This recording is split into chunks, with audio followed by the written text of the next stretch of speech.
ఐక్యరాజ్యసమితి భద్రతా మండలిలో సంస్కరణలు తీసుకురావడం తప్పనిసరని భారత ప్రధాని నరేంద్ర మోదీ స్పష్టం చేశారు. ఏఐ తరహా అధునాతన సాంకేతికతలు, నవ్యావిష్కరణలు ఆయా దేశాలకే పరిమితం కావడం సబబు కాదని, అవి ప్రపంచ మానవాళికి అందుబాటులోకి రావాలని ఆకాంక్షించారు.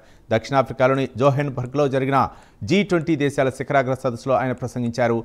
దక్షిణాఫ్రికా అధ్యక్షుడు సిరిల్ రామాఫోసాతో చర్చలు జరిపారు. భారత్, బ్రెజిల్, దక్షిణాఫ్రికాల నేతల శిఖరాగ్ర సదస్సును ఉద్దేశించి మాట్లాడారు. ఈ మూడింట్లో వివిధ అంశాలను ప్రస్తావించారు.